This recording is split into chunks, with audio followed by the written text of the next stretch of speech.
Yo, people, back again with another footy talk. Big up, we hit 94K yesterday. Months, what you telling me? It's just mixed emotions as usual. Obviously battered Tottenham, but season's done. Putting up performances when it don't matter. You know what I'm saying? But it is what it is. Big weekend this weekend, very big weekend, and obviously it's a bit of a robbery last night, in my opinion. But Big robbery, bro. just a lot of ball to talk about. Considering there's not much to talk about. You know what I mean? There's not much to talk about, but there's a lot of things to talk about at the same time. But yeah, man. Hey, bro, before we go into yesterday's football, blood. Hey, what are you making of your guy, bruv? Them man are saying he deleted all his Liverpool pictures of Instagram, blood. What's going on there, fam? I see man trying to play it down. Mm-hmm. Your Good guy Nunez, blood. Yeah, focus. Yeah, good. Focus. Focus on what, blood? Finishing. This is crazy, bro. Don't you think? Oh, you think man's doing the sympathy thing? Nah. See, there's, do you know what it is, bro? Like, I ain't really like. I get it. Like, mental health is a thing in it, and I'm not one of these ones. Like, I think as a bro, fan, he didn't deactivate his thing. He just deleted the Liverpool ones. This is what's got me a bit like, yeah, like, bro.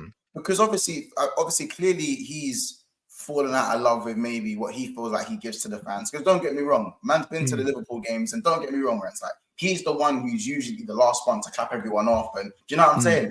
On that side of the game, he shows his gratitude in it. Like, I'm not gonna take that away from him.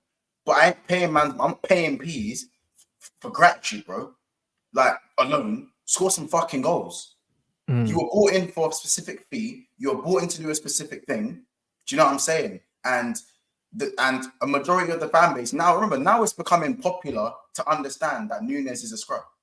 It's not popular. It's popular amongst the fan base, but it wasn't popular a year ago. I'm saying it wasn't even popular 3-4 months ago.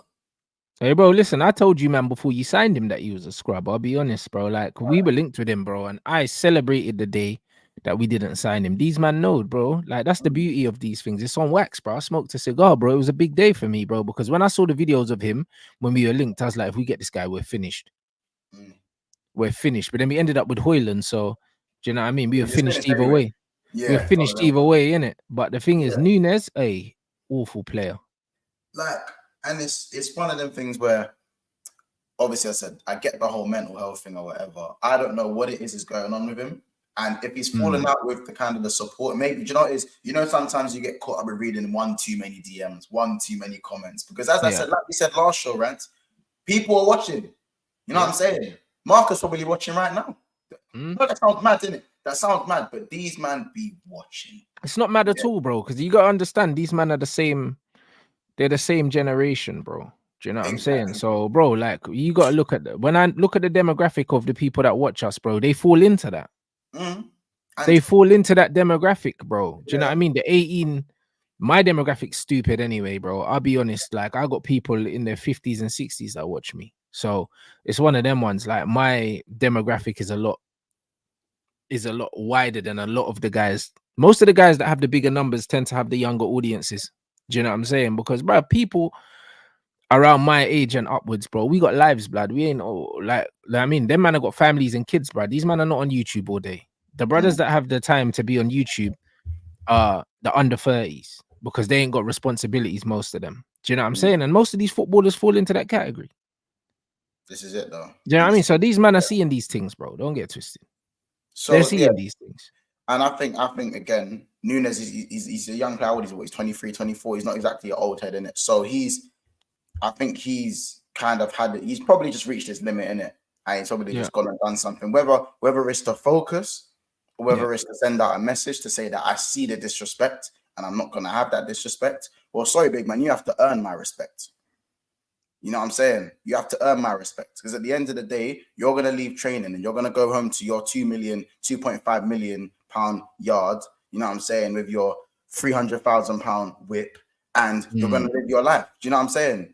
So at the end of the day, as a lifelong Liverpool fan, a paying Liverpool fan, bro, at least earn my respect, bro.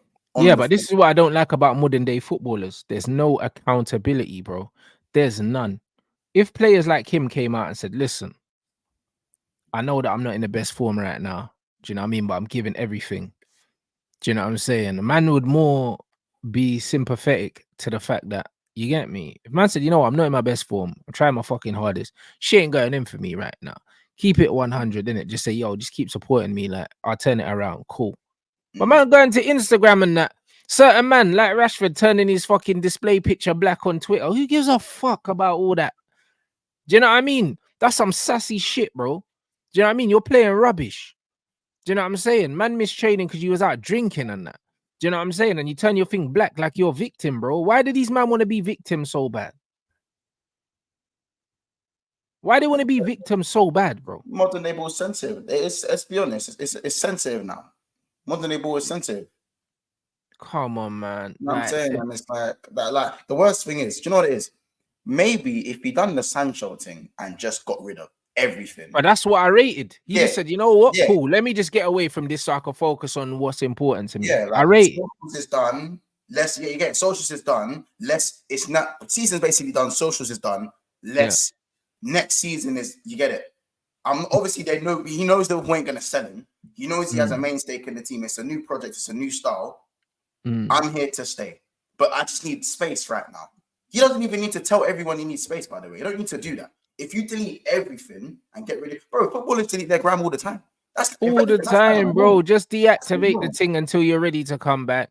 Do you know what I'm saying? Yeah, even Richarlison, yeah, like when Richarlison was going through a shit spell, yeah, at least he came out and he said, listen, mentally, I ain't all together right now. Do you know what I'm saying? I got shit to work on. I'll run it back. You know them ones. And I rated it because it was like, you know what? At least you're honest. At least you're honest and you're letting man know. And he come back and bagged. Yeah. He came back and bagged, but he's like mentally, yeah, all right, cool. I'm not all there now. I'm a bit rattled in it. I need to sort it out. But he weren't blaming no one. Like, bro, how you out here blaming the fans that pay their money, bro? The reason why you're on the money you're on is because these men support the football club, bruv. You owe them. They don't owe you shit. I'll be real. Like, I don't know why football players feel like fans owe them anything, bro. They pay you, not the other way around. Like, you're paid to do a job, bro. You're paid to provide a service, bro. Fans don't owe footballers anything, bro. Nothing, bro. Like, we don't owe you an applause after you play shit. We don't owe you a compliment after you play shit. We don't even owe you peace, blood. Do you know what I mean? Because if I go to a restaurant and I pay money for my food, blood, I'm entitled to my opinion on the service and how the food tastes. You have to take that criticism. It comes with the territory, bro. You're providing a service as a footballer. If I don't feel your service is up to scratch, I'm allowed to speak on it, bro. I'm allowed to speak on it, bro. And that's just what it is. Because as a football fan, we're putting money in their pockets, either directly or indirectly, whether it's the television revenue that the clubs get paid, which then pay them, or buying their shirts, or buying season tickets, or buying anything, bro. We're paying these guys. So we're allowed to fucking critique these guys. We're allowed to. What are you crying about? What are you crying about? There's nothing to fucking cry about. This is the business you're in. Bro, it's not even crazy different in terms of stylistically to like being a YouTuber, bro. Do you know how much? I'm not saying different, bro. I'm not gonna say man's getting. I'll never say, oh yeah, I get as much hate as a footballer. No, of course not. I'm big enough to get that much hate. But at the same time, as a YouTuber, you get consistent. Well, I know I do. Yeah, like bro, but you get consistent comments like, bro, man gets. I've been slaughtered on the timeline, slaughtered in my comments, slaughtered in my DMs, and I'm not saying it's to the same standard as a professional Premier League footballer. But what I'm saying is that, like, I understand that as a YouTuber, I'm providing a service of entertainment and understanding and my own opinion. So I need to understand that not everyone's gonna fuck in my opinion, and not everyone's gonna like me. You know what I'm saying? Yeah, but that's life, though. Yeah, exactly. But so on the upper echelon of things with someone like Darwin Nunez, he needs to understand. And let's not act like he ain't got people around him. Donny's got people around him. You're a big boy baller, bro. You're a Uruguayan professional. You start for your country. You know what I'm saying? Sure. So to me, like, it feels like a disrespect to the badge, innit, that you've deleted everything to do with Liverpool. It is, but that's exactly what it is. And it also shows, shows that you're emotionally, you're very weak, bro. That's what it shows me, because it is a disrespect to the badge. Because at the end of the day, Liverpool pay your wages. Like, do you know what I mean? So even if you're not happy with the fans, you've disrespected the whole club. That's what you've done. Do you know what I'm saying? Whatever the reason is, it shows you that you can't control your emotions. And that is exactly why he's such a shit footballer. because that's why he's so erratic, because he's emotionally fragile, bro. And you can see it, bro. A lot of these men, bro, I can see it in Rashford and all these ballers as well, blood. Like, bro, these men ain't got no composure in the box because they're emotionally weak, bro. Do you know what I'm saying? Being ice cold in the box ain't for everyone, bro. I can't lie, bro. You gotta be thick skinned, bro. A lot of these men ain't got that, bro. This is just the long and short of it. If we're being completely honest, this is the reason why these men get rattled so much in front of goal, because, bro, it's not for them. It's not for them, bro. Do you know what I'm saying? Like, these finishes are born, bro. You don't create these guys, bro. And it's because you need a special kind of temperament in front of goal. How can man be getting rattled to the point that he's deleting everything Liverpool off his Instagram, bro? That to me is inexcusable, bro. And the thing is, if you thought the fans were getting onto you before, how do you think they're gonna react to this? You get cooked even more.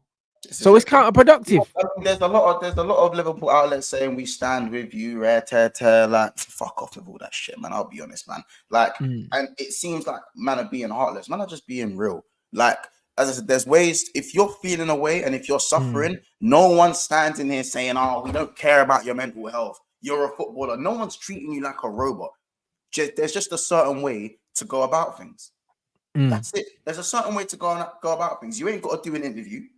No one's asking you to do no interviews. But if you're gonna delete anything on your Instagram, as we said, like the Sancho thing, just delete everything or deactivate and come back when you're ready. And we'll welcome you back, because at the end of the day, if you're playing, bro, man has to support you. You wear the badge, bro. Don't get me wrong. If you do something shit, I'm gonna be louder about it, because that's my opinion of you. But you put on the shirt every week to prove me wrong. So essentially, you have another chance week in, week out to prove me wrong as a football fan and a YouTube Liverpool content creator. You know what I'm saying? You have an opportunity all the time. So now the fact that you want to disrespect the badge and not go about things the right way, while for me improving on your last season but still not being anywhere good enough to satisfy my expectation as a Liverpool fan, who do you think you are? Who do you think you are? You're the worst finisher I've seen at my club in the last decade. Ricky Lambert was a better finisher than you. Do you know what I'm saying? You're the worst. Like, you are like in terms of striker signings, Balotelli is the one who sits below you. You're just above that category as it stands. I'm not going to put you with Aspas and them, man, but you're above Balotelli in that. As a finisher and value for money. Have your own opinions. Origi was 15 times the finisher of you, bro. I would take an Origi from 2019, 2020. I'd even take 2021 Origi right now. You know what I'm saying? If that's my opinion of you, you go and change my opinion on the pitch. Don't be deleting all your Liverpool stuff unless you've been hacked. Do you know, if it comes out that he's been hacked, how about this? I'll even come out and apologize, bro. Yeah, but brother, what's the likelihood that this brother's been hacked? Yeah, when it wasn't all his pictures. Exactly. Accountability. There are two things in this life that are very rare, bro, that people have in abundance, and that's accountability and the right source of entitlement. Man are too entitled, and they don't know where to find the accountability within themselves, and that's unfortunate, because maybe that comes with being on big wages, maybe that comes with success. I don't know, but that's two things that are very rare. You think it's common, but it's not common, bro. It's not common to be accountable and to also understand that you're not entitled to man's respect automatically just because you wear the badge, bro. Yeah, but bro, even with the shirt on, with the badge, yeah, bro, you're renting that shit. Do you know what I'm saying? That's how it used to be when you was at Man United, and the new owner said that we're gonna get back to that, where every player gets 2 years max. Like, bro, you're renting the shirt, bro. You don't own anything. You got to pay your rent every single day, bro. And as soon as you stop delivering, there's pressure that you won't be here no more. That's how it is at big clubs. That's how it is at City. Don't get me wrong. There's mad moments where I think like sometimes these things can be warranted, isn't it? Like, do you know what I'm saying? Like, it's not like for example, this is my hot take. Remember when Xhaka got booed off the pitch and them things there? That's something where I'll go, you know what? If you're trying to delete, do that, bro. Because man are booing you and you didn't even do anything wrong that day. Do you know what I'm saying? Man are actually doing the heckling thing for no reason. Even though like throughout his time at Arsenal, he hasn't been what they wanted. But you know what I'm saying? Obviously, don't stick your middle finger up at the fans. That's crazy. That's crazy. That swearing stuff, that was crazy. But if you've been heckled off the pitch for not doing anything remotely wrong. Bro, like Nunez come off the bench in the Tottenham game and fucked up 3 big chances in the space of 10 minutes. Yeah. You're not helping yourself. No, 100%. If anything, you're now piling extra pressure on yourself to go and finish your next chance. We spoke about this last week about confident strikers, bro. Confident strikers. If you make a mistake and people get on you, you're now more likely to make the next. You're likely to miss the next one. But unfortunately, we've seen you bag 30 plus before. We've seen you bag against Man, and we've seen you do it at a level where, cool, I still don't think you're very good. But you know what I'm saying? Like, man, I say I finally got to Nunez because I've been on him since day one. It's not, you know, don't be blaming it on me. I just kept it real from the jump. You know what I'm saying? You're the ones who cash baited me when I called him in Rants. Hear this one now. Hear this one. When he got sent off against Crystal Palace, ANFIELD, and we ended up drawing. This was early into his career. This wasn't even this season. This was last season. Yeah. Yeah. Early doors. He gets sent. I don't know if you remember when he headbutts my man. Was it Anderson? I can't. It must have been Anderson. I think it was Anderson that he headbutted, didn't it? Yeah. Someone in the chat could confirm if it was Anderson or not. Yeah. And I went in on Nunez because obviously, cool. I already thought he wasn't that good, but to go and get a red card and move hot-headed when Liverpool weren't going through their best sport at the start of the season was criminal to me. And I come out on the football terrace and I called him a dickhead. So I think I called him a dickhead, and he's shitting. He's a dickhead, innit? And I got attacked. I got attacked by a lot of bro, more hate than I'd ever seen. What is it? The top reds or something? Top reds. Even how about this? Even the middle reds. Don't know if that's a thing. But man said they're halfway Liverpool fans. Yeah. Even the mediocres, bro. They came for me. Obviously, it was clipped and put out, and it was actually like clipped as a section to kind of make it worse than it was, of course. Yeah. I didn't really like, but it's football, it's opinion, it's whatever, innit? Yeah. And the thing that I was told, the common message from the hate was, how can you say something like that? How can you insult someone personally? How dare you? That's disrespect. As a Liverpool fan, you never speak to your players. Like I said, if you don't call yourself top reds, first of all, have you never been to a game? Because you'll hear a lot worse than dickhead. You'll hear a lot worse names than a dickhead to call your player if he's not performing. For one, that is one of the most bottom tier insults you can give to a player. For one, yeah. Secondly, why is it that as a fan, I've been castrated, but then now he's now disrespected the badge, but we're behind you. We're behind you, bro. So don't say that people like me got to Nunez, bro. People like me. Bro, it got nothing to do with that shit, bro. Listen, people are always looking for a scapegoat, bro. Them man need to allow it.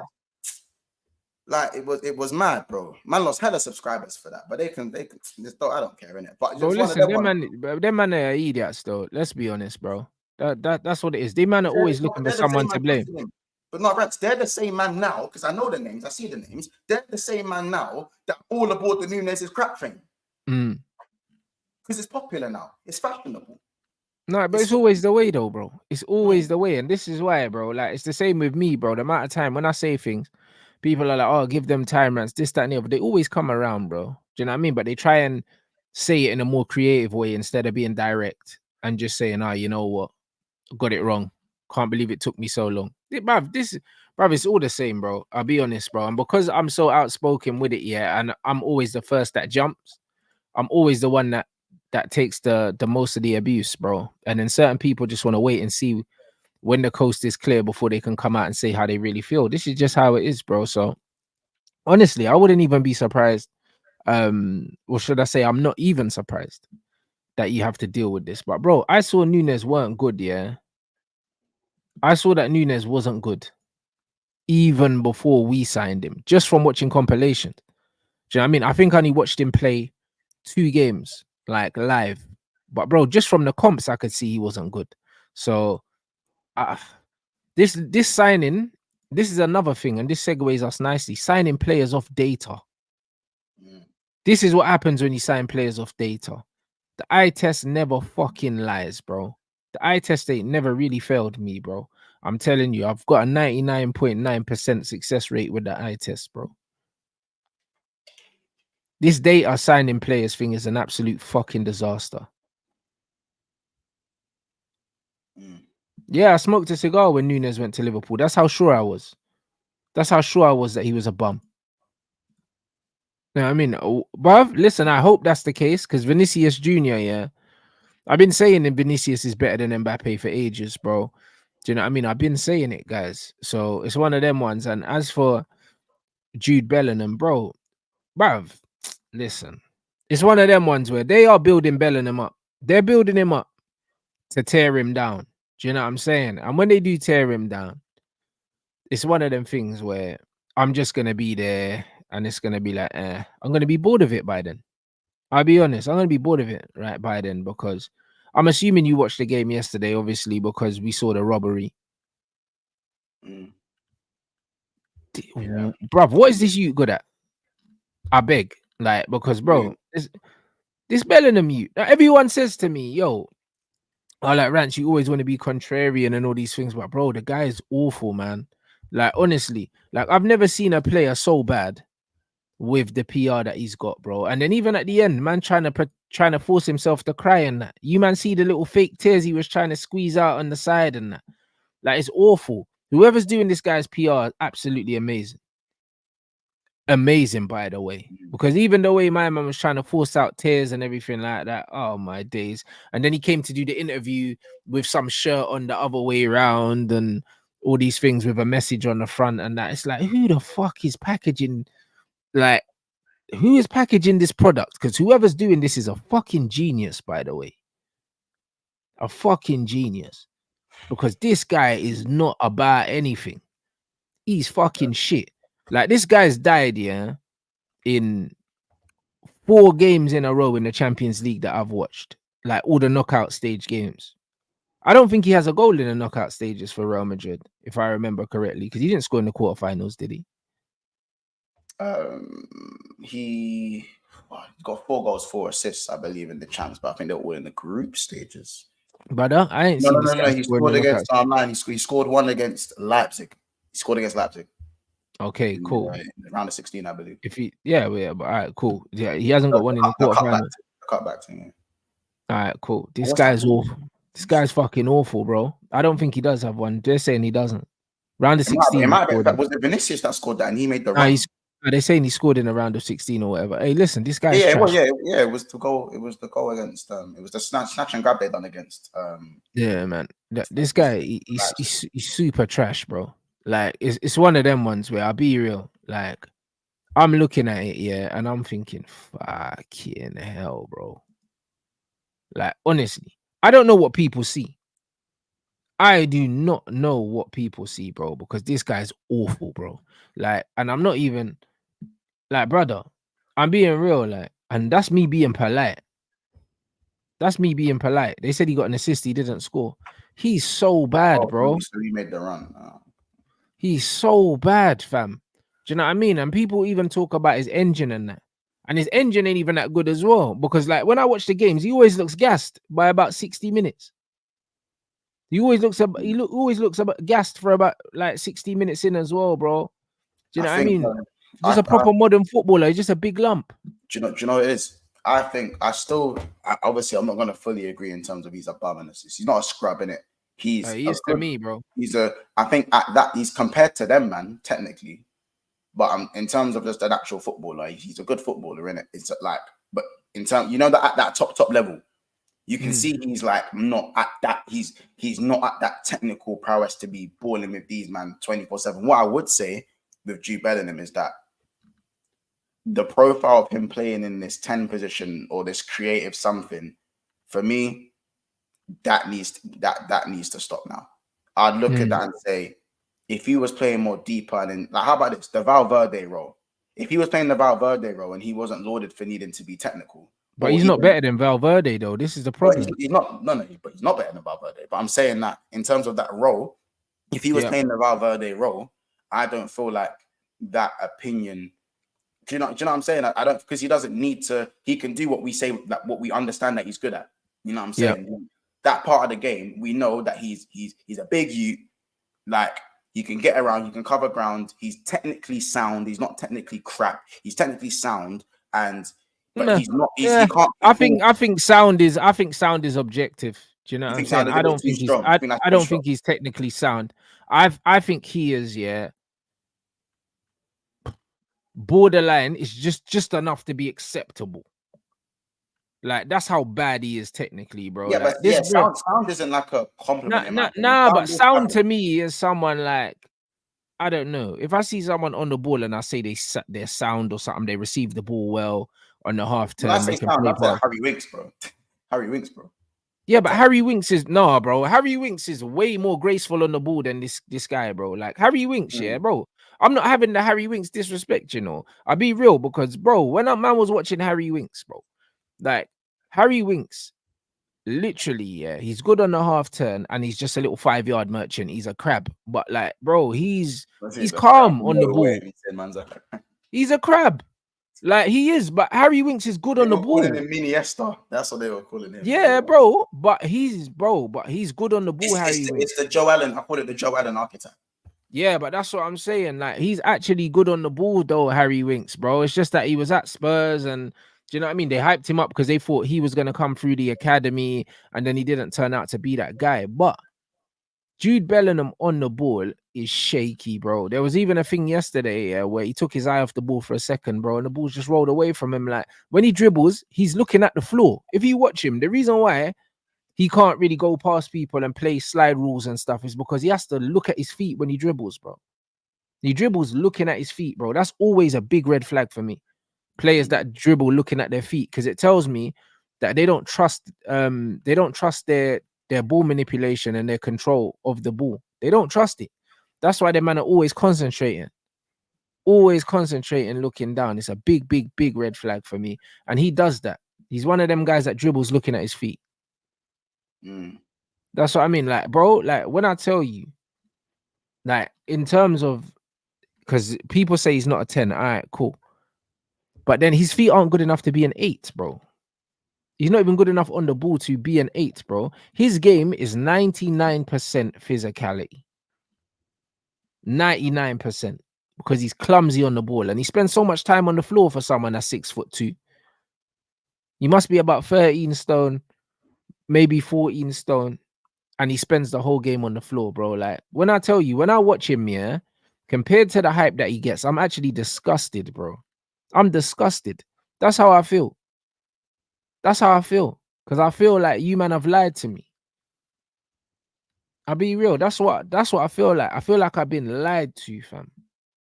I feel like I've been lied to. You know, when you go, you know, in the summertime and you go Sainsbury's and you buy a pack of strawberries, bro, and then you bite into it, bruv, and you're like, what is this? It's crazy. The thing's looking pristine in the packet, you know, and you're thinking, man, I'm going to get some sweet strawberries, and you bite into the strawberry, yeah, and it's dry. And man, want to dash the whole box in the bin, fam. That's how I feel. I feel like they packaged him as some Ballon d'Or thing. The man done the Zidane thing. They done all of these things, yeah. And what I'm seeing, yeah, is a player that I'm supposed to be seeing, yeah, playing for Bournemouth or something like that. And I'm like, all right, yeah, cool. He's doing a job. They branded him as for me, it looks like they branded it. He's just been branded it again. The strong PR. Bro, they retired this motherfucker's jersey, bruv. Like, it's for me again, industrial midfielder who can score goals, and I think that's as far as it probably goes with him. I think one thing I'll say is that cool, you're doing that. But even the goals thing, that's only come at Real Madrid. The goals thing, man, he wasn't synonymous with goals at Dortmund. Again, it just shows you how quick people change their mind. But I watched a lot of games at Dortmund. At Dortmund, he was actually, in my opinion, he looked technically better at Dortmund. Again, that's obvious though, because the difference in brilliance and technical ability at Dortmund and Real Madrid is obviously there's a golfing quality there. Oh yeah, but at Dortmund, I actually looked at this kid and I went, do you know what? Because bro, when he made the move to Dortmund, I was like, what's the hype about? Because I don't see twinkle toes. I don't see maestro, and he looks like he can score a goal here and there. So I was like, okay, so is he kind of just this all-rounded stat guy. Let me see. Let me watch a bit more. And then as that time went on with Dortmund, I kind of went to, do you know what? Okay, he's more technical than I thought he was. And I think because he's been given the PR and the time to shine, fair enough, he's doing his thing. Because I think at Dortmund he was good. I'm not going to take that away from him. I think his spell at Dortmund was very good. And I think he would have been perfect for a Premier League move. I thought the La Liga move was going to be a bit of a weird one to me personally. You know, when it kind of all came out, when it all happened, I was thinking, yeah, you just thought you don't suit that. I don't really, yeah, like I was like, for me, you suit more Bundesliga, Premier League, bro. Like, you know what I'm saying? That's your thing. As soon as I heard La Liga, I was like, cool, where are they going to play, man? You know what I'm saying? And then obviously he started the season the way he started. He's scoring all them goals. I'm like, all right, cool. He's getting the goals, just whatever. He's playing. He's kind of shining out of his zone of talent. Let's say his talent zone. I don't know if I've said that right, but he's shining out of his actual talent mold. So I think he's been branded as this 10 because these men don't have a striker. He's been branded as this false 9, this second striker, this Dele Alli role. And for me, that's not really what he is. That's not what he is. He's got the same role as Valverde, and he's got a goal in him. And fair enough, he's able to do it at a level at Real Madrid where he's a player of importance to them. He is a player of importance. Yeah, but not in the big games though. Against the best team, against the best oppositions, exactly. He's a liability. And that's where the PR have mad overstepped it because you're opposing obviously next to them. Don't get me wrong.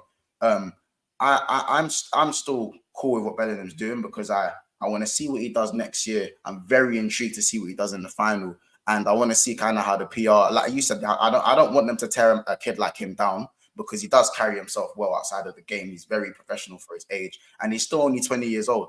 Do you know what I'm saying? I want to see more. You know what I'm saying? I feel like when the PR builds up someone like this, it is very possible to go down the Marcus Rashford route.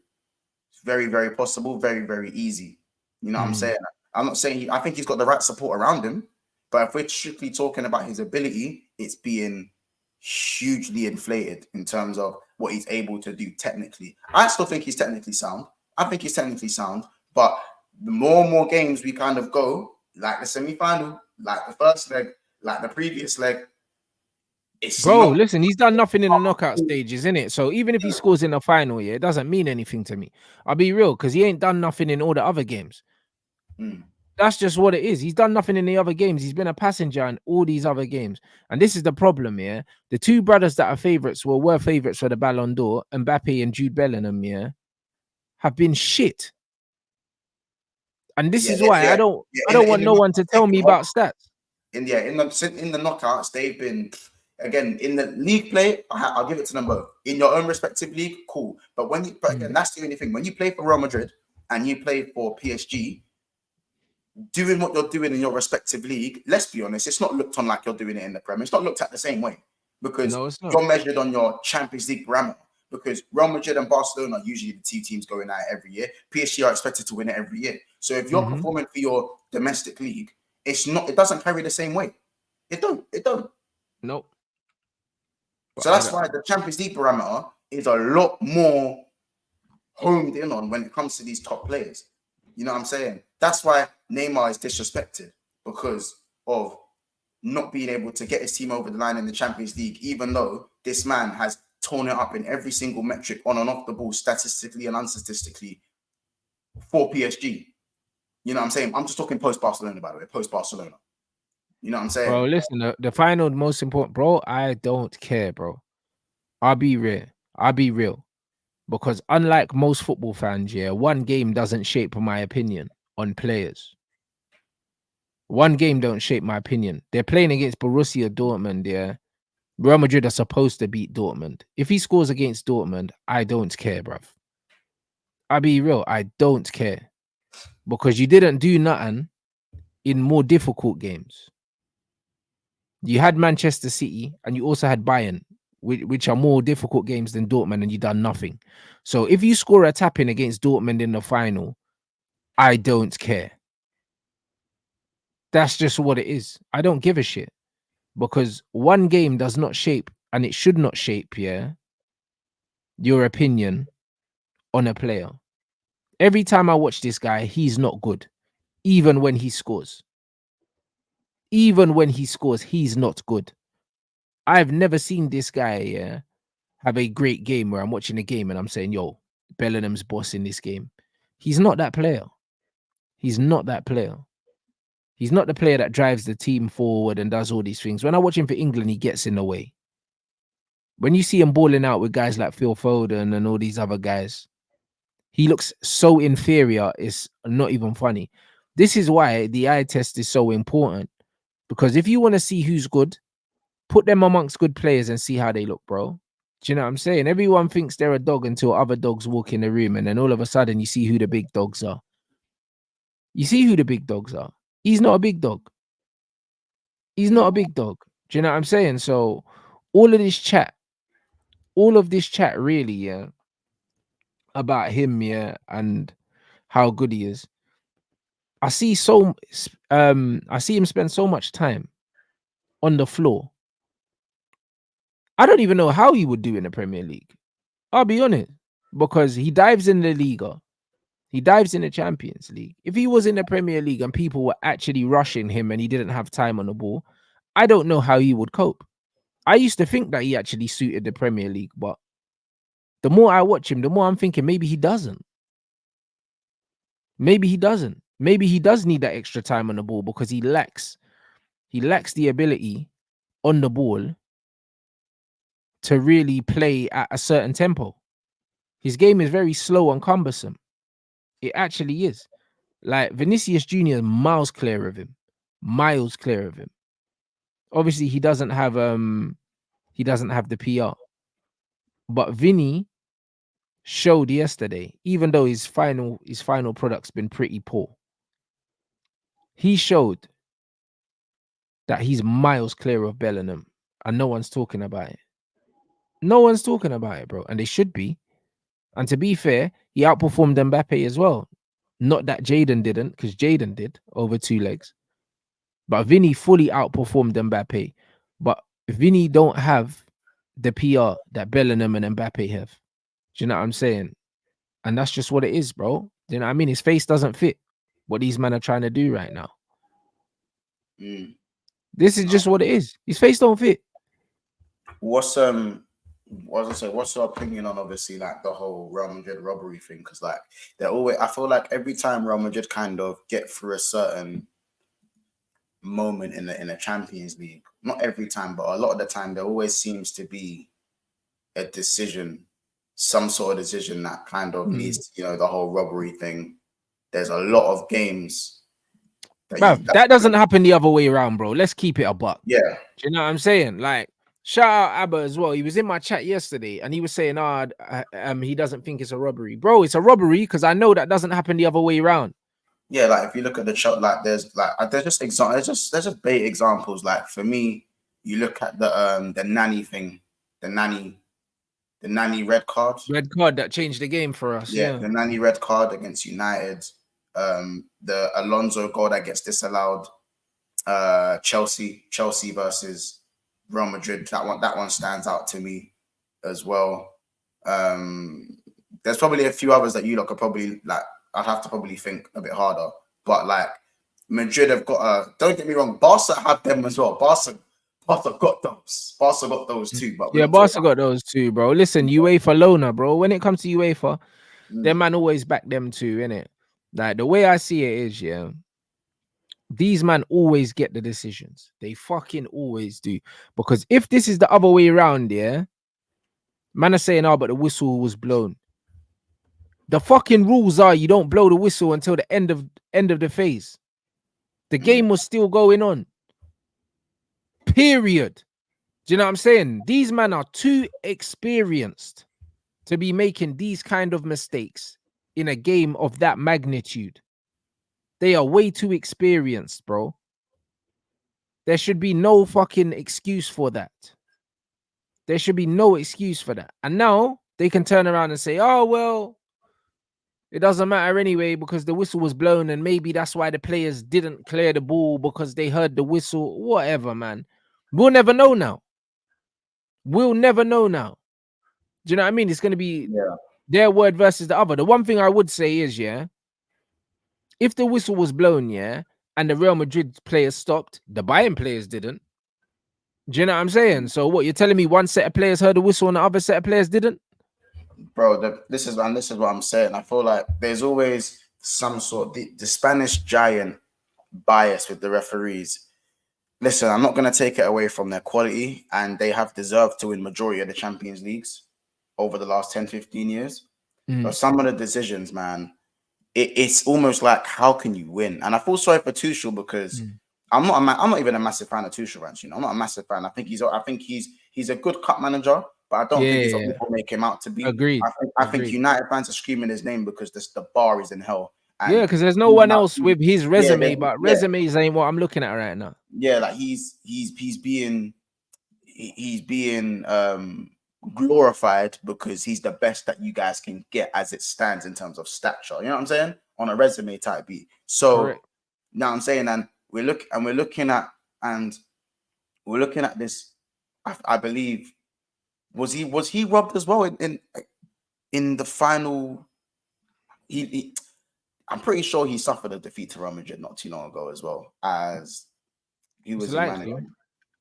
Who was he managing? I can't remember. But anyway, yeah. My point is that these decisions, it is demoralizing. It is demoralizing in these big penultimate games because there's always seems to be a big decision that goes in the favor of the two Spanish giants. And I'm not saying that no one else outside of Spain has ever benefited from this, but it's like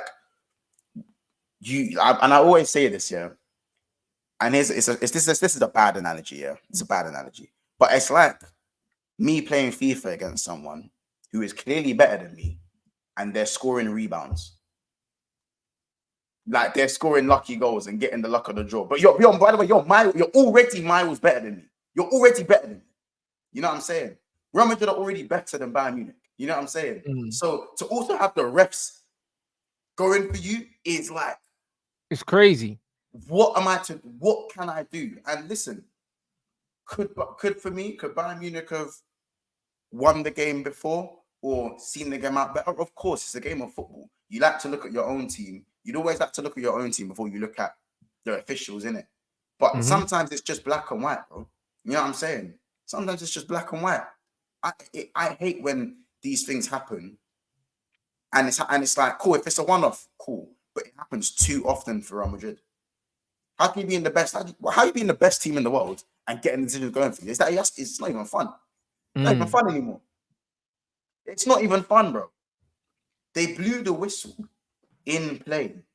The referees at the top of the game are like, it's like you're taught not to put your flag up anymore. Like that's the whole thing of today. That's the rules. They broke the rules, bro. Listen, I even had to ask the chat, yo, didn't they change the rules? Because I was thinking, yo, how can I know the rules and the lino don't know the rules? Do you get what I'm saying? Like how? Because it's not like he put up the flag and he was like, oh shit, and then put it back down. Man held it up because for the fact that the ref saw the flag and he blew, I don't know what the fuck. Do you know what I mean? I don't know what the fuck's going on here, bro. People can't say it's a mistake. That was not a mistake. That was not a mistake. He saw the ball in a danger area and he knew there wasn't much time left and he had to make sure that Bayern didn't score. Because as much as people say, oh, Real Madrid players stopped, well, Bayern players didn't. So how come the players in possession didn't stop? No, by the way, I don't know, bro. Look carefully at the Madrid players. They didn't completely come to a standstill, right? No, they didn't.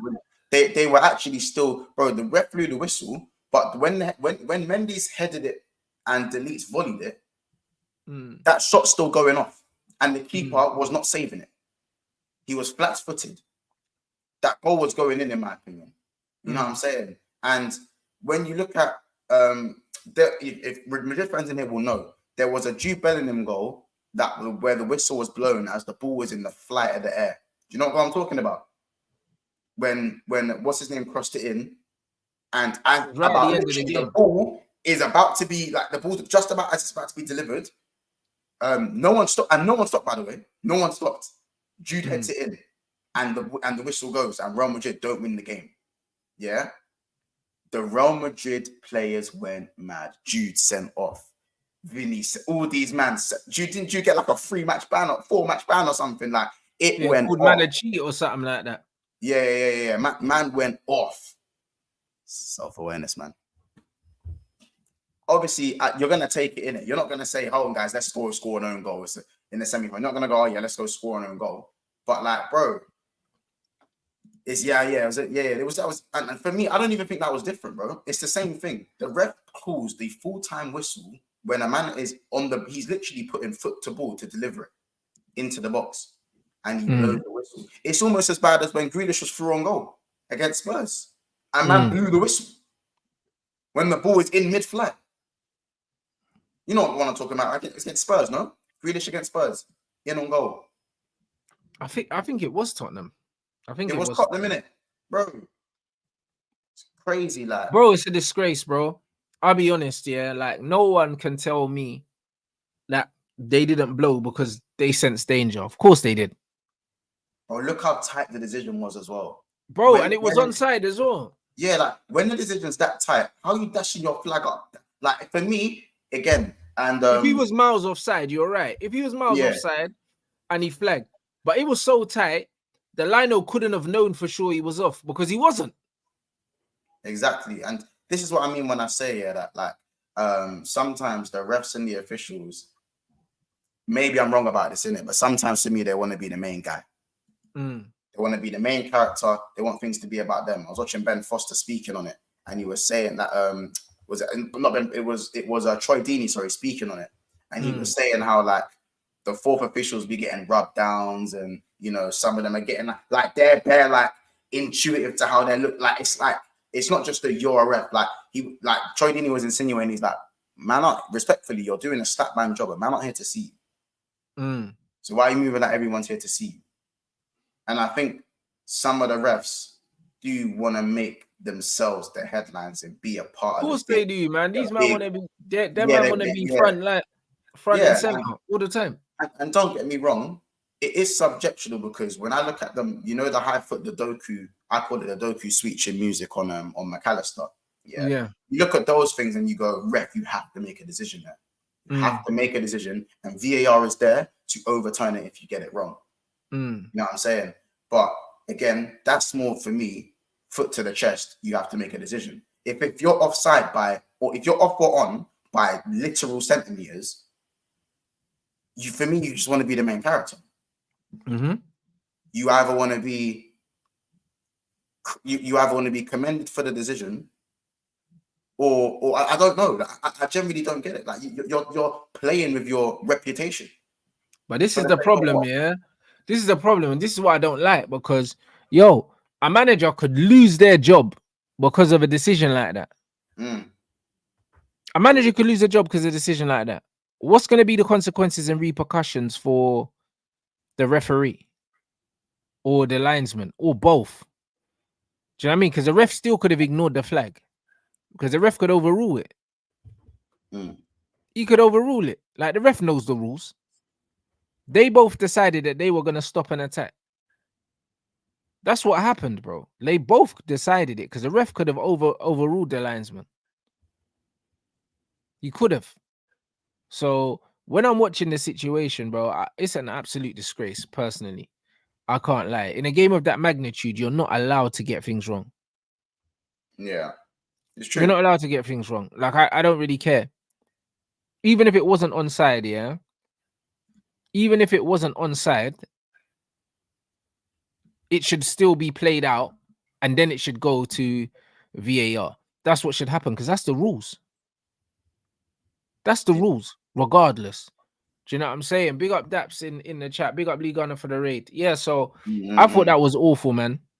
I thought that was awful, bro. Do you know what I'm saying? And it wasn't an amazing game of football either. So it was one of them ones. For it to go out the way it went out, I don't know. I wasn't liking it still.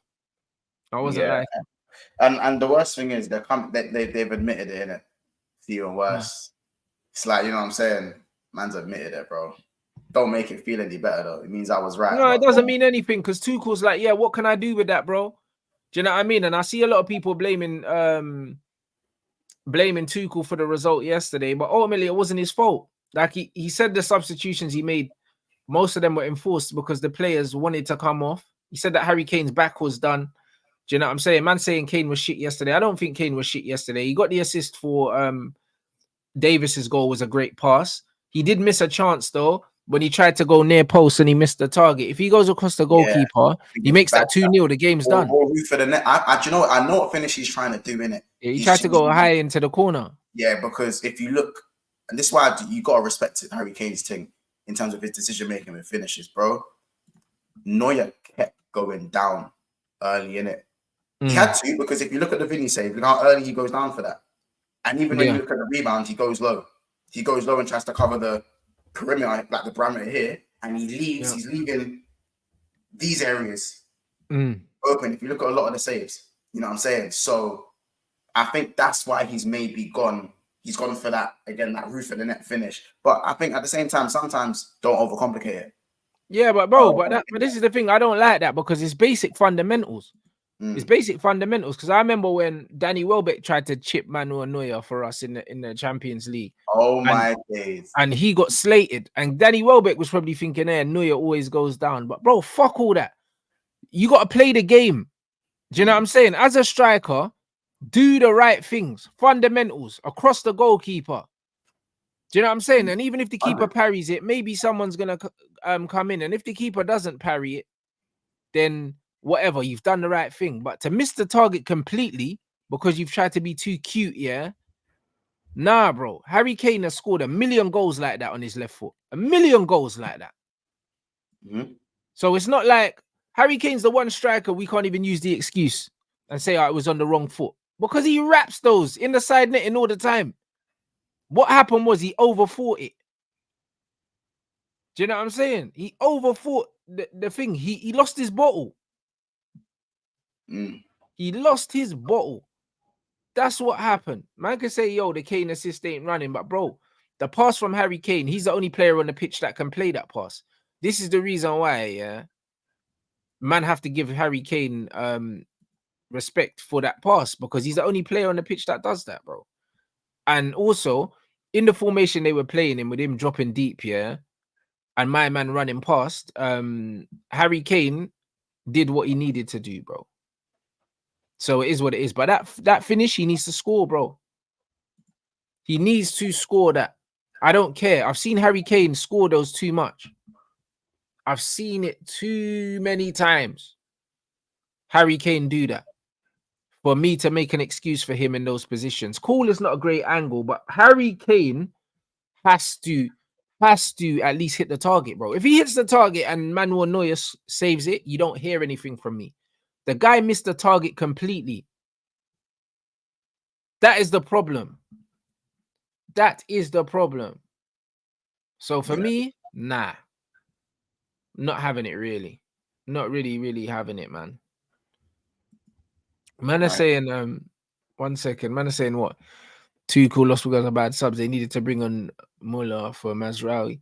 Bro, listen, anyone in here, can talk in hindsight, bro. Hindsight don't mean shit. Real Madrid never had the momentum, until Neuer made the mistake. Period. I don't care. That was it. It was the mistake that got the crowd up. Neuer cost them the game. Everyone can talk about the substitutions. He brought on a third centre-back. Credit to Ancelotti, who brought on a striker, and he made changes straight away to counteract that. But let's not pretend, that Real Madrid's momentum went through the roof when they scored the equalizer. Let's not fucking pretend, bro. That it's easy to blame Thomas Tuchel now, but 10 minutes to go, seeing the game out, he did what he was supposed to do as a manager. Make those changes. You think the Neuer thing, because a lot of people saying that Neuer shot, obviously the one that he spilled, Like, for me, do you feel like he deserves the scrutiny? Because obviously a lot of people are trying to protect him, and then there's obviously the other half that are trying to go, do you know what? Like, he deserves the scrutiny. I don't care, bro, because he's experienced, and goalkeepers only really do that if it's a lapse of concentration, especially a goalkeeper of his quality, bro. It's, the muscle memory. The amount of times he's caught a football in his life. That's a slight concentration. It's not like it's wet or something like that. Mhm. That's a basic save, bro. Basic. Shout out Hostelu for doing what proper nines are supposed to do and following every shot in. Like I was saying to you lot on the stream. Like, man used to score goals from following in free kicks, just standing on the edge of the wall and following free kicks and just hoping the keeper won't hold on to it. Man get 8-9 goals a season like that, bro. Like, just following shots in. And that's what he did. He gambled. Do you know what I'm saying? And he got the winning numbers when he gambled. But that's 100% on Neuer. 100% That's my thing. I think the only unfortunate thing we say with that is that is just the life of a goalkeeper. It's as simple as that. That's the life of a goalkeeper. You can make 100 saves, but remember, you are the last line of defense before the ball goes in between the sticks. Yeah. So if you fuck up, no one gives a dash about the 100 saves you made. Do you know what I'm saying? Yeah, there'll be some context to it, but at the end of the day, your job is to save the ball from going in the back of the net. And ultimately, even though Neuer he's been a fantastic keeper over. I've probably been the best keeper in the Champions League up until that point, in my opinion. I don't think there's been a keeper better than him. But if you go and make a mistake like that in a penultimate game against Madrid, whose heritage clearly got them through again, like again, a team whose heritage is up like that, I'm sorry, you have to hold the blame. He's to blame more than Tuchel's to blame. Tuchel didn't coach a goalkeeping mistake. He didn't. And also the second goal as well, they got caught playing out from the back. It was an individual mistake again. That's not on the manager. Like, man can't do that. If his shape was wrong or whatever, then fair enough. But the shape wasn't wrong. He brought in an extra centre back because he knew we're away to Real Madrid. They are going to pile on the pressure towards the end of the game. We're going to be up against it. We need to be more compact. We need to be tighter. Saying that, taking off creative outlets here when you're 1-0 down, bro, I mean 1-0 up. You don't need to create. There's 10 minutes left. Just don't concede. Do you know what I'm saying? He made a calculated gamble because he didn't need another goal. He's away from home to the favourites. One of the best teams in Europe, probably the second best team in Europe after Man City, because Man City should have beat them. Do you know what I'm saying? There's 10 minutes left of the game. It was the 85th minute. And there would have been, I said there would be at least 6 minutes of added time. So say there's 10 minutes left. He made a calculated gamble. And if not for the mistake, it would have paid off. It would have. Because when we're talking about Musiala's legs were gone. They were gone. I was watching the game. He was on the floor. He was on the floor playing with his kinesia tape on his leg and that. Like, he was knackered. He was knackered, bro. He was on the floor holding his quads like his legs were fried, bro. I've been there. If man ain't done a fucking pre-season at a professional football club where they've run you to the point where you can't feel your legs, you don't know what that feels like. You don't know what that feels like. Kane was gone. My man said Kane's back was hurting and that his quads were probably cramping up to the point his back was gone. He couldn't play no more. These men are playing, and remember, they're playing without the ball as well. So they're doing so much more running than Real Madrid. So much more running. These guys were fucking exhausted, bro. The manager brought on fresh legs and changed the formation. That's what you're supposed to do.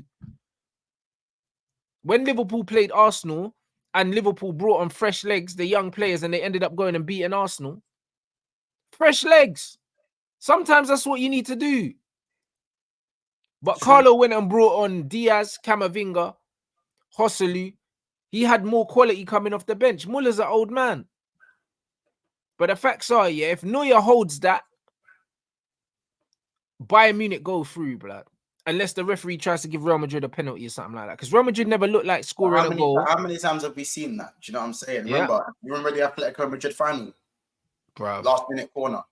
I hear it. How many times have we seen it? You know what I'm saying? And don't get me wrong, Sergio Ramos is probably one of the most clutch centre-backs or the most clutch centre-back to ever grace the game. Let's not, you know what I'm saying? In terms of the amount of winning headers this guy's got is the joke. Like, it's almost scripted, the amount of what he's been doing. But they don't have that anymore. You know what I'm saying? Like, Real Madrid are still, again, for me, Rants, football heritage, man. Football heritage and a little bit of help from the officials, as they always do. And I think it's as simple as that. One person I do want to say that, shout out Musiala though, man. Shout out Musiala though, man. He's a baller, bro. He's another one that shout out Son, bro. Do you know what though, like as well, because a lot of these Bayern players have had a lot of scrutiny this year, and I still feel like they have a lot. Even though they went out in the semis against Real Madrid, for me, I think this Bayern team should be proud of it. That's why I haven't really piled it on. And don't get me wrong, in their domestic thing, I was making all the jokes, but I genuinely think that Bayern took the game to Madrid today. They did. They did. Coached a very good game, and he set up well. He set up even in the first leg. Like, I'll be real. Don't get me wrong. Alfonso Davies is never scoring that goal ever again.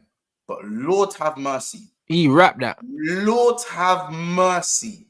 You know when he scored that? Because I didn't even blame who was it? Carvajal. Was it Carvajal that got twisted? I didn't even blame Carvajal. Do you know why? Because this man is one-footed. Yeah, you don't expect him to take it onto his weaker foot. You don't expect. He doesn't have a right foot. He's their man who's got 1-star weak foot, bro. He's got 1-2-star weak foot max. This guy does not use his right foot unless it's like maybe when he has to use it, or for maybe the odd 5-yard pass that he's gonna have no pressure. Yeah. Bro was off balance. It was Rudiger. He took it past. Oh, it was Rudiger. But you expect him to go. You expect him to go down the outside always. Like, do you know what I'm saying? But that's what as a defender, you're obviously as a defender, you're taught to not let the man cut in. But if you're playing, send him down the outside. Yeah, but if down the outside is his stronger foot, sometimes letting the man come in on the inside isn't the worst thing in the world. But it's not even letting him come in the inside. Yeah, your body's. You've got to understand, that your body shape is to send him down the line. But also mentally, you just assume that he's gonna want to stay on his stronger foot. So your body weight's gonna be more biased towards going towards his stronger foot. So when he touches it inside, you are not expecting it, bro. Nobody on the pitch and no one watching at home expected him to cut in. No one. So it's like you can't really blame the defender, bro, because no one expected it. Man, he's one of the most one-footed players in the game. Yeah. That's what I'm saying. Man, I said, how could you show him inside? Why is Rudiger showing him inside? Brother. This man, we all do, like, even though as fans, we watch the game in detail. You think these men are sitting in the room before the game, analyzing each player, bro? Every man but they know who they are, though, because they use them in FIFA, just like yeah, exactly. And even from a FIFA perspective, man, no.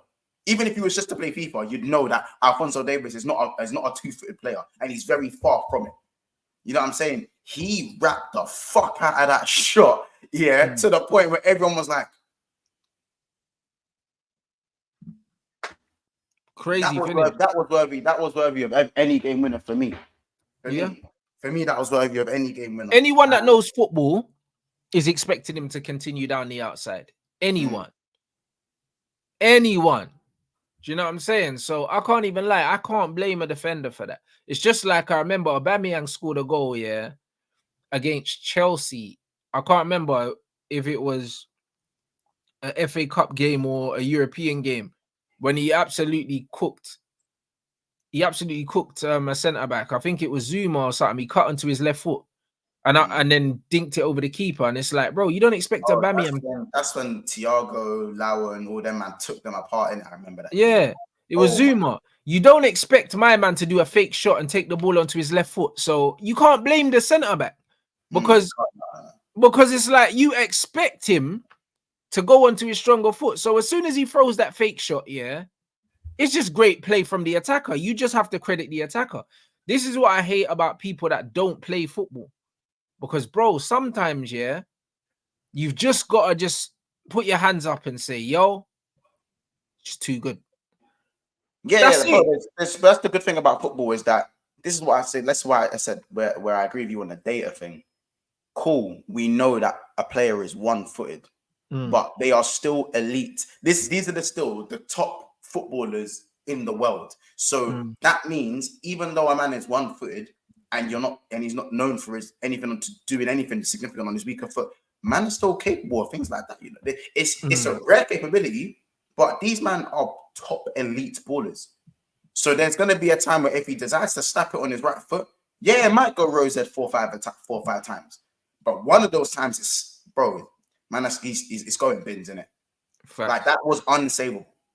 How about this? I think Davis was shocked. where the ball went.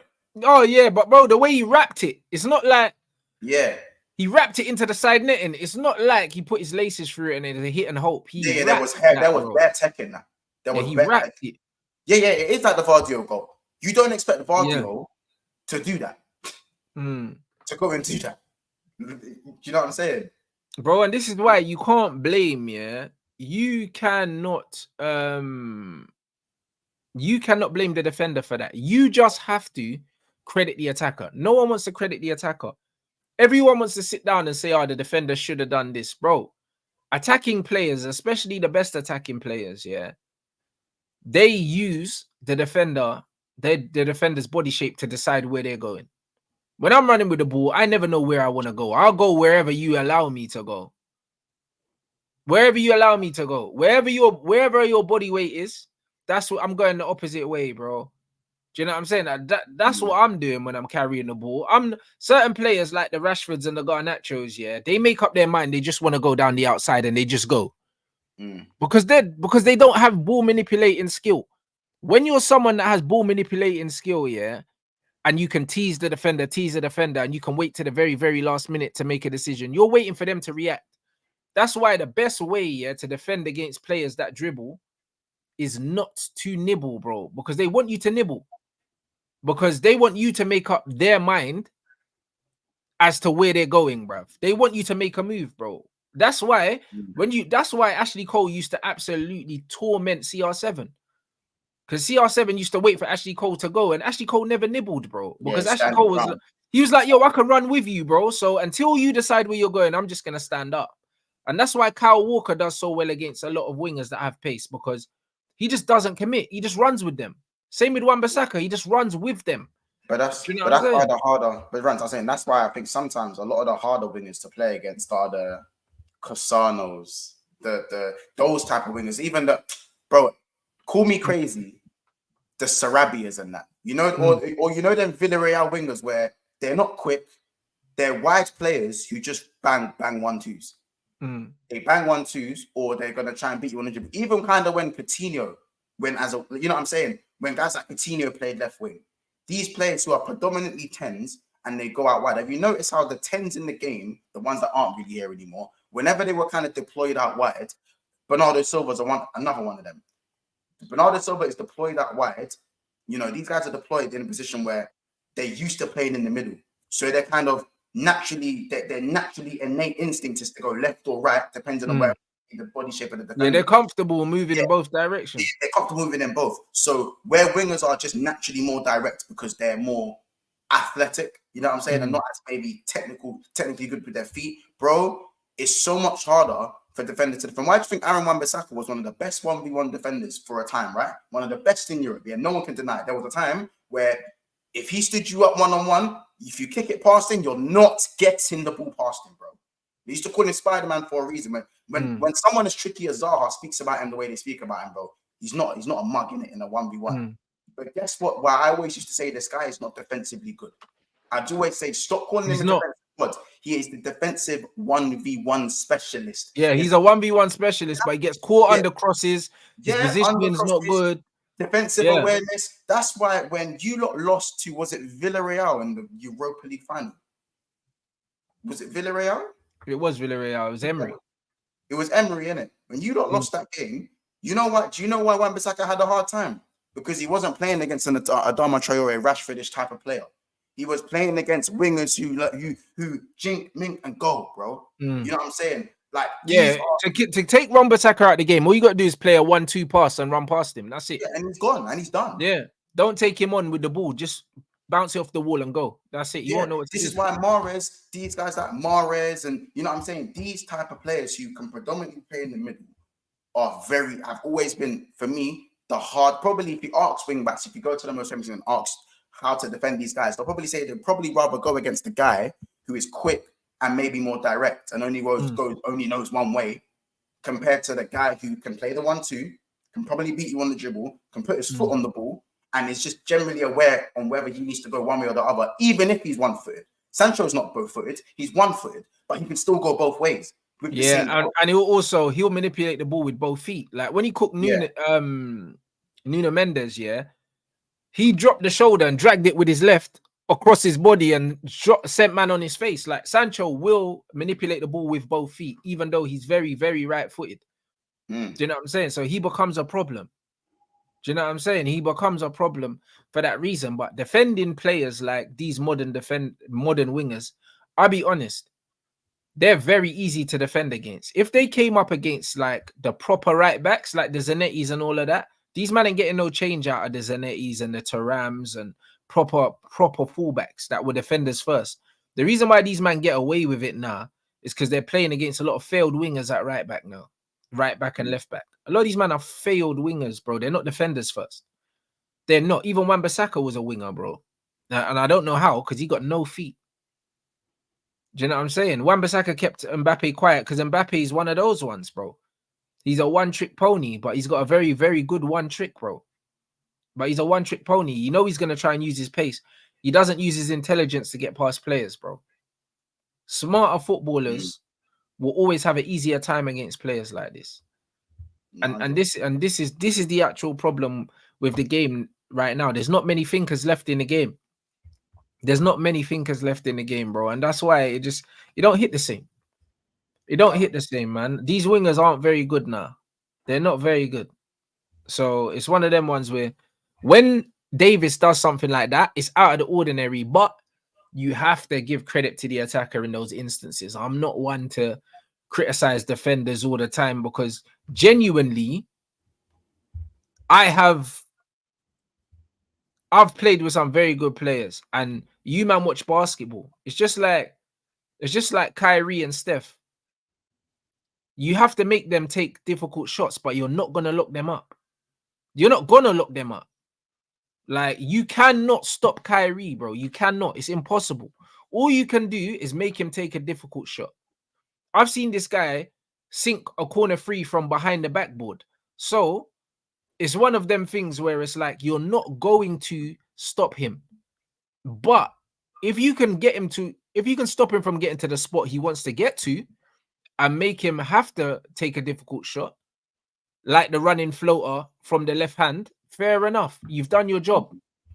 You've done your job. You just have to make these players take difficult shots, bro. That's all you need to do. That's all you need to do. That's your job. You're not going to stop them. And it can still go in, but then you can't blame the defender and say, oh, you should have done this or you should have done that. Like, nah, bro. What Davis did was a once-in-a-lifetime thing. He'll probably never do that again in his career, but it worked then, and he needs to get all the credit for that. You can't blame the defender for that, bro. You can't. Because, bro, look, we've seen Messi cook bare people. No one's saying, oh, Boateng should have done better. Do you know what I'm saying? But because it's Messi, we expect it from him. But, bro, you don't need to be Lionel Messi to just get the better of the defender. Like, it's not that deep. Do you know what I'm saying? Like, any player can just have a moment where it's just like, yo, okay, cool. For that moment, he was unplayable. And that was it. And he just had an inspired moment and scored an absolute fucking blinder. Do you know what I mean? Footballer, innit? Bottom line, beauty of football, in my opinion. You know what I'm saying? Yeah, but it's just like the Garnacho overhead kick, guys. I told you, he'll never score another goal like that in his career. He probably hasn't even scored a goal like that in training. But he scored it, and now he'll be remembered for that goal for the rest of his career because that's the highlight of his career. That's the highlight of his career. He'll probably never win anything of any substance in his career, and he's not going to be a decent player. So it's one of them ones where the highlight of his career, just like Makeda, the highlight of his career is going to be the overhead kick, bro. That's it. That doesn't make you a good player because you scored a bicycle kick. You scored a good goal. All right, cool. Anyone can do that. It's true. Anyone can do that. Doesn't make you a good player. Nunez has scored some very good goals. He's not a good player. It's you can, like, listen, elite footballers are capable of elite moments because you're an elite footballer at the end of the day. You're capable of elite moments. What separates you from being the best, mediocre, and at the absolute worst is your consistency in what you do. You know what I'm saying? But yeah, no. I just like that whole wingback conversation, man. Like the way you see some of these central players go wide, and that they just have a complete different thought process to natural wingers. You know, and not all natural wingers. There are actual wingers who go both ways, who are very tricky, who can manipulate the ball. And maybe if you actually threw them in the 10, they could probably do a thing. You know what I'm saying? I always look to Ribery and go, if you stack Ribery centre mid, he's doing it. If you Alright, stack him in the Ribery was so underrated because he played in an era where there were so many good wide players. Yeah, like for me, Ribery was probably someone you can play in the 10, centrally. Probably even play as an 8. Probably even play him as a full-sided to do a job. I looked at players like Casemiro, someone who did actually play as a centre forward at times. Let's be honest, he did play as a centre forward, but was predominantly out on the touchline with the low centre of gravity thing. Like, you look at those guys, and there are crazy wingers you can genuinely play central. Like, who are more natural wingers you can play central. I'm pretty sure Mahrez was deployed in the middle for Leicester at times. Yeah, he did. He played just off Vardy, bro. Like, yeah, he played second striker at times, innit? Even Gareth Bale, in that season he had at Tottenham, they took him off the wing and put him centre. Yeah, and played him in the middle, yeah. Yeah, they played him in the middle because there are wingers, and that's what I'm saying. I don't want to brand direct wingers or natural wingers with the same brush. But those are high IQ wingers though. They're not the head down kick and run wingers. That's why Schweinsteiger moved into the middle, Giggs moved into the middle, because they're high IQ players. That's just how it is. Like, because a lot of people don't even remember that Schweinsteiger was a winger because they're probably not old enough. I didn't even know that. I didn't even know that. I was 8 years old. I didn't know that. Yeah, he was a winger first. You know what I mean? He moved central later. Do you know what I'm saying? And that's what I mean. Because you're a bit younger, you wouldn't remember, but he used to play on the wing. Yeah, I didn't even know that. I might need to I'm gonna have a look back and have a look at that stuff. Yeah, that's what I'm saying. So, like, it's one of them ones where, bro, when you're good on the ball and you play out wide, you can play inside. And if you can play inside, you can definitely play outside because there's less to worry about. Yeah. There's less to worry about. So it's just one of those things, man. But have you got a schedule? Have you got a stream scheduled? No. Today I've got to sort some things out. So yeah, man. Say no more. Bless someone else for this time. But next week I'll be running a show. I'll go. Come on. Do you know what I'm I'm gonna say quickly though, Rants. The Palace thing's crazy though, bro. What's that? The Palace thing's crazy. Hey, bro, we got jiffed up by Palace, man. Man got stabbed up, bro. I can't lie. It's one of them ones. You lot got chefed. Oh my days. Man were bleeding out, bro. Man's looking like a cheese grater, blood. I'm telling you, we got chefed. Bro, no one was there for the revive. Nah, it's crazy. Stay and fight back. You know, a man are getting stomped out, and the extra man's just trying to throw the last boot in. Every time man's trying to throw a boot in. Nah, we got smoked. You see that game. I'm gonna be real, and I won't spend too much time on it. That to me has to be like, how you are not sacked after that is it's only because we got a cup final why he's still here, bro. I'll be honest. It's like, bro, and it's only like you, man, to go get a draw against Arsenal on the weekend after some shit like that as well, you know. The man saying Lissandro and Rashford are back, and now they're praying that we're gonna do something. Man, we ain't gonna do nothing, bro. You think Arsenal put 6 past you? Like, they generally make a mockery of you, or do you think? You don't do the boogie? The reason why they don't put 6 past us, is only because United seem to find an extra gear against Arsenal. So even if we lose, it's not going to be a humbling. Yeah. But do you know what I'm saying? We deserve one. I'll be honest. Like, we deserve an absolute pasting, bro. But against Arsenal, we always play the occasion, bro. We do. We always do.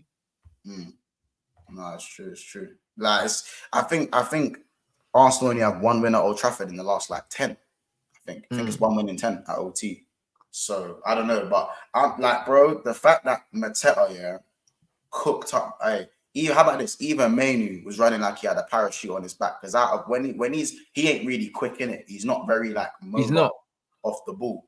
And again, I've been speaking on Rasmus, speaking on that again. He is a Viking with acne. People stop. He's horrendous. He is horrendous, bro. He is actually horrific. And the fact that Garnacho starts game in, game out, just tells a story, fam. Hey, we're finished, bro. I can't lie, bro. He's the worst player I've seen come through our academy, you know, like this Garnacho, brother. And the thing is, people, again, he's another one. People got onto me at the beginning saying, oh, Rants, he's only young and all these things. Bro, man, fuck all that, bro. He's a grown adult, blood. You, man, seen the thumbnail, bro. If you're old enough here, you have to hold smoke, innit? You know, like that. This brother's a fucking big man. Man's got a ute to feed at home. You know, them ones there, bro. I ain't even got a kid. So I'm not even trying to hear that. Do you know what I'm saying? Bro, if you're old enough to bring a life into this world, you have a whole lot to read by. Do you know what I'm saying? This is what it is, bro. You're a dad now, fam. You know, like that. Like, bro, this is mad. Man can't say, oh, he's only young and that. You're a grown man, bro. Man, I'm calling him a lumberjack. Fuck off. Hey, bro, you ain't lying. Bro, that's nasty work. It's true, though. Nah, Rasmus he's trash, though, isn't it? The Acne Alan Smith, bro. I'm telling you. That's what it is. I'm telling you, bro. Viking with acne. He's a Viking with acne, Rants. That's what he is, bro. That's what he is, bro. You know what I'm saying? He is. I can't anymore, innit? Like, and the worst thing is, he has protectors, bro. Donny has real life protectors. He has people that will fight tooth and nail to say people don't create for him and rare tear. He is. Hey, brother. Jack Swagger's dead. Bro, he's just a clown. He's just a clown. No way. He's awful. Like, bro, this is just what it is. I fleeced you, man. Still, I'll be honest, bro. But we fleeced ourselves though, because we done the same thing with Anthony. Bro, how'd you look at Harry Kane to then go, fuck it, let's go to Erasmus, man? We done it to ourselves. I don't even blame Atalanta because, bro, Atalanta can't finesse us because we should have never been in to try and sign him in the first place. The brother got 9 league goals and wasn't a shoe-in to start.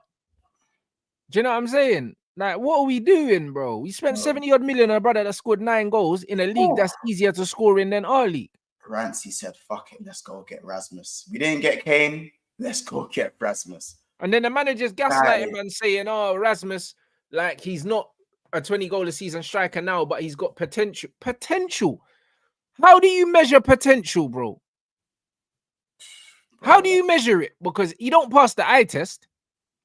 That's the only way you're supposed to measure potential, really. If we're really talking. Bro, he's shit. Bro. Nah, bro, it's a disgrace. Like, bro, if we go sign someone from Atalanta, yeah, them man have to be real special. You see Amad Diallo, yeah, we signed him because he got real potential. Real potential. And you can see on the ball the potential he has. And I think he wasn't even playing in the first team at the time. He didn't. I think he had hardly any first team appearances, a few substitute appearances, but he was highly sought after. Rasmus Højlund weren't highly sought after, bro. Yeah, no one wanted him. No one wanted this brother.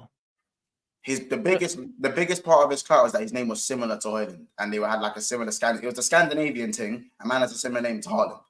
You know what I'm saying? You don't would have been better off with Skamaka. No, what? Way better off. What? Way better. You know what I'm saying? Because you know what you're getting. With Rasmus, I don't know what... Dust. It's just dusty, bro. It's dusty. It's very, very dusty, innit? And as for Casemiro... Bro, Cas is signed out, bro. I can't lie, bro. Do you know what I mean? He's logged out, fam. Like, it is what it is. Casemiro. He signed out. I'll be real. I can't even with the Casemiro thing, you know, because it's so easy for him to look bad in this team, bro. It's so easy for him to look bad in this team because he's got no protection and he's someone that's never relied on pace anyway. So Cas is always going to look bad in this team. Always. And especially when he don't want to play, bro. Do you know what I'm saying? He's playing at centre-back. Casemiro, bro. At centre-back with no protection in front of him. Don't get me wrong. Man. I'm here. Don't get me wrong. I'm here for it all because man, then laughed at you and Fabinho. Remember when Fabinho's knees went? When Fab's knees went, I didn't hear the end of it from United fans. When Fab's but his knees are not gone, bro. He's not getting injured, bro. He's just, bro. He's being exposed. All his weaknesses are being exposed, but these weaknesses have always been there. Yeah, but that did happen with Fabinho, though. Fabinho didn't have the legs around him, and also to be fair, Fabinho's legs did go to the point where he couldn't cover the ground as quick. He was like that. He was a second behind play. So he's now picking up more yellow cards. Fabinho's not Cas though, bro. What are you talking in terms of? In anything. Casemiro is one of the greatest midfielders of his generation. Fabinho ain't shit. You know what I'm saying? Like, no, Casemiro's had a much better career than Fabinho, but I think Fabinho at his peak, was definitely in a conversation with Casemiro when he was at Real Madrid. Obviously, I think Casemiro. Nah, he wasn't, bro. Ask the I Brazilians, bro. They don't know who the fuck this just, Fabinho brother is, bro. They didn't rate him in Brazil. They only rated him in 20, England, bruv. Bro, 2018. But this motherfucker was playing right back at Monaco, bro. Like, Cass weren't playing right back at Monaco. He's winning Champions Leagues, bro. I'll be honest. Yeah. Nah, bro. But again, I'm sticking with that. Fabinho, 2018 to 2020 but he was broken, bro. He was busted. This guy was running DM on his ones on a Mazda. He was this system, bro. This guy was crazy. Don't get me wrong. I think Casemiro, longevity-wise, is a better midfielder, especially at his peak. He probably peeps fab. But that's why, yeah, man can say Fabinho had 2 good years. No. He was world-class. Top 2 for 2 years. Let's get that one right. That's fine, though. That's fine. You know what I'm saying? Like, let's get still that not one. Comparable to Cass. You know what I'm saying? Yeah, bro. How about this? Fabinho was better in the Premier than Cass was, in my opinion. But obviously that's because Cass come over.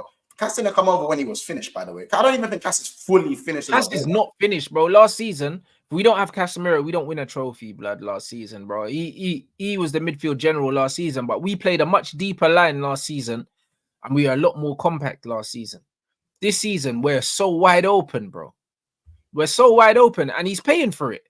Like, that's what it is. He's got no protection, bro. Like, man are going on like Casemiro's got the legs of Fred. Like, you don't have Fred's legs, bro. Do you know what I mean?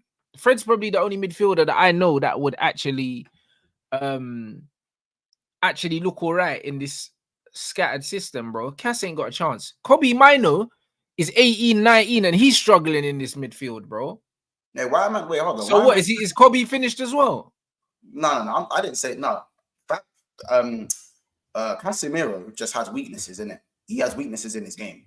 Like, yeah, but every player has weaknesses. But what he excels in, but what he excels in was what he was world class in. You know what I'm saying? It's what he excels in. And that's why the system's supposed to protect these players. It protected him last season, and this season it's not protecting him. Because that's why he even had Eriksen next to him, and Eriksen ain't got legs. But because the team was more compact last season, and we played more on the counter in terms of we played like a mid-block last season, and this now we're doing madness. Ten Hag is just exposing him. Because Kobe Minu is 19. Man, I'm not saying his legs are gone, but he's struggling the same way Cass is struggling. Yeah, no, that's what I'm saying. But this is why I brought up the Fabinho argument, because when the midfielder's legs went in front of him, as I said, his knees went after trying to do that for about 6 months. You know what I'm saying? It's as simple as that. And for those who are trying to give me Rodri arguments, when Fabinho was world class, Rodri signed for Manchester City and he was trash in his first season, bro. Rodri was horrific in his first season for Manchester City. People just don't remember it. You know what I'm saying? Fabinho was better than Rodri when Rodri first stepped into the Premier. And obviously, season after that, everything kind of changed straight away. No competition after that. But you know what I'm saying? Brazilians don't age well. They don't. So it's even worse when the system lets them down. Yeah, so when the system lets them down, it's even worse. You know what I'm saying? It's actually even worse. You know what I'm saying? So yeah, man, like people can downplay the Fabinho thing. He was a monster, bro. Man can never downplay Fabinho's thing. And then he was a monster in your system for your team. Can't dispute that. You're still behind Fred for Brazil for a reason. I said he was still behind Fred for Brazil for a reason. Yeah, man, past Fred. Bro, but Upamecano starts for France and he's a scrub in it. So you know what I'm saying. I hear that. You know what I'm saying? We know Umpa is. Hey yo. Yeah. Now he's a bum still. Proper bum. But he is a bum. It pisses me off that man that still get big moves and still get mainstay. There's something in man's contract for him to be playing. Anyway, let's not even go into that. But yeah, no, bro, the Casemiro thing is crazy for me because like I saw the signs from the back end of last season, and I said, "Yo, Casemiro is starting to drown in this thing. You know, man, aren't gonna see it." I said, "I'm not gonna make it a thing. I'm not gonna plaster it all over my socials and Twitter and whatnot." No, Man United fans are doing enough of that anyway. Do you know what I'm saying? Yeah, but he was starting to drown back in the last season, and this season just been a disaster. It's been an absolute disaster. And remember, Casemiro is not mad technical, bro. He's a destroyer. Nah, but he's underrated technically, though. Do you know what I mean? He's not press resistant. He's not a bum. He's not a scrub. Nah, he's what I would call competent on the ball, and that's it. Like his ball striking's very good. Like he's got a banging range of passing. Like Cass can ping a 40-yarder. Like Do you know what I'm saying? Like Cass strikes the ball well. He's shooting. does, yeah. He's good at attacking the ball as well. He's good in the air. He's a danger from set pieces. Do you know what I'm saying? Casemiro's passing is mad underrated, but he's not press resistant. He's not. Yeah, no, yeah, that's yeah. He's definitely not press resistant. But that's what I mean when I say that Casemiro is still limited in a system where if his weaknesses are highlighted, like as I said, I keep bringing it back to Fabinho. When Fabinho died off, he died off. Like, you know what I'm saying? When these Brazilians die off, bro, and you combine that with the system not helping them, don't even play them. Sell them. Get rid of that, bro. The fact that I was able to get the fact that I was able to get how much did I get for Fabinho? 40 mil? 40 mil? I think 40 so. Mil? Was it 40 mil? Maybe. I said, yeah, run me that. Up front from Saudi, up front. In the hand. Cash in hand. Yeah, run that. I know Brazilians don't age well, bro. I reckon luckily you could still probably get a 50 for Casemiro, maybe 40. No. From Saudi, the way Saudi, you could definitely get a 40 million. 50 is a stretch. Yeah, but I don't think he's going Saudi. I don't think he's going Saudi. It'll be interesting, but I don't think he's going Saudi. I don't think he cares about the money. I think he's got enough. You know that he'll rather go back to Brazil than go Saudi. Do you know what I'm saying? So, you know what them man are like, bro. They live a simple life. He's more likely to go back to Brazil than to go to Saudi Arabia, man. And a lot of the players that are going to Saudi, bro, after a season, they won out already. Do you know what I mean? So, yeah, I don't think this Saudi project's gonna last too long. I don't think it's gonna last too long. So, I don't know. It'll be interesting. Yeah, but bro, that stuff was just crazy. Like 4-0 or 4-0 pamming from that's the first time they've done the double as well. Like you man are breaking records for all the wrong reasons, and bro. But there's still people that are trying to make excuses for the manager to still be here, bro. It's a disgrace. Yeah, the jail time. As a rival, keep him there. But jail time, bro. Even when he speaks in interviews, I don't get it. I don't get it. Like it's like man cannot see. It's weird, bro. It's mad weird, isn't it? So I don't know, man. There's a lot of work. It's literally open heart surgery, man. Ragnick saw what was going on. He thought, "Fuck this." He thought, "Fuck that." Yeah, it's crazy. You man are paying for depression week in, week out. Nah, I hear you, bro. That's exactly what's going on. I'm afraid we are paying for depression. It's not looking good, blood. It's for Chelsea to be above you. Yeah, it's nasty. And nasty work. I know, bro. I know, and it's gonna get worse. Yeah, we could pick up no points in our last games, bro. Who have you got? You got Arsenal. You got Brighton, Arsenal, and someone else. I think maybe Newcastle. Oh yeah, you do. Yeah, you got Newcastle in it, and that's a 6-pointer, no? Yeah, pretty much.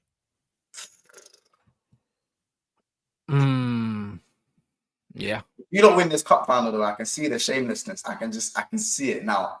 If you don't scam a winning, if you don't scam an FA Cup, man, I don't know what I'll do. We're not. We're gonna get smoked. But we're getting smoked. I don't know, man. We'll have to see, but yeah, we'll see indeed, man. You lot, make sure you subscribe to Big Six Bants. The link is in the title. Do you know what I mean? Is there anyone live we can redirect to, people? Double check now. No, I'm saying later on tonight, I'm not live on YouTube tonight for the football because I'm recording a podcast with Loons and them lot, bruv. I got a trek to fucking East London, bruv. So yeah, it was meant to be a couple last week or something, and it got moved, didn't it? So no, the week before it was meant to be. So man's going to record the podcast, but I'm gonna be live on Twitch probably at like 4 o'clock to do a breakdown, a hip-hop breakdown, bruv, of the beef nice over, you know, like that. So man's gonna do a breakdown on Twitch. Obviously Kendrick took away the copyright on the tunes, blood, so we can run them. So yeah, man's gonna be live on Twitch at like 4 o'clock for that, and then whoever misses that, I'm gonna post it on YouTube after anyway, bro. Get that bread in, blood. Since there's no copyright, I might as well eat, fam, because we need to break this down anyway. And yeah, No Behavior podcast, man's going on that tonight, innit? So I don't know when they drop. I don't know when they drop, but I'm assuming they drop on a weekend or something like that. So, you know, like that. So man's going to record that tonight. So man's got to do the treks. Take me an hour to get there. So yeah, man ain't doing the football. So yeah, what you got coming up today? Is that you good for the day? Yeah. Bro. To be fair, I'll shout out George Achilles' thing. Obviously, there's all Liverpool fans think the same coming out at 5 p.m. So make sure you guys stay tuned for that. I'm gonna go live at 6:30 till 7:30 to discuss the young player of the season and the player of the season nominees. I'm pretty sure you've seen those as well. So we're gonna discuss that. I see Cole Palmer post it on Instagram. Yeah, so there's this. Obviously, we've got that to discuss. But I've taken this week to I've got to sort out kind of how I'm gonna go forward with BSB in terms of just a few like scheduling stuff because the season's ending now, isn't it? So there is significantly less videos this week because of that. But people stay with me. We're still going to be reacting. That's what I'm saying. We've got the Arsenal game on the weekend. We've got so many big games on the weekend. We've got the preview on Friday. So the evening shows will still be running, but some of the daytime shows this week are 50-50. You know what I'm saying? I've got a lot of traveling to do. So you lot just again, stay with me, man. We're halfway to 9.4K. We're trying to get to 10K before the end of the season, but even if we don't, we'll still keep going. We'll get there in the summer. That's it. Make sure you sub up, people. Do you know what I'm saying? Make sure you sub up, people. And yeah, 100%. Who's live now that we can redirect to, people? Is there anyone live? Oh, by the way, my watch-alongs will be happening as well. So I've literally got my OBS kind of sorted now as well. So straight. I'm just trying to get the last few little bits ready. And yeah, the watch-alongs can start. They might start next season or they might start just at the end of the season. I'm working as hard as I can. So come on, G. You know what I mean? So big up. We got anyone live, guys, or we did? I've looked now. DG ain't like DG's usually live, but he's not. As if Saeed's live in 30 minutes and he scheduled it, I'll send you lot over there anyway and just like the thing in it and just help the algorithm. Big up Lee Gunner as well, hitting 98K today as well. Yeah, do you know what I'm saying? Like that's what I'm saying. We're all moving. I just hit 94. I think Saeed's on 91, I believe. Do you know what I'm saying? It's about to hit 92, literally. But there you go. So we're moving. Do you know what I'm saying? And Matisse is doing well as well. So all the man them are doing their thing. So yeah, I'm gonna send you guys over to Saeed. Make sure you smash the likes. Obviously, the likes help the algorithm, people. It's important. Do you know what I'm saying? So yeah, big up. And I'll see you, man, over on Twitch about 4 o'clock.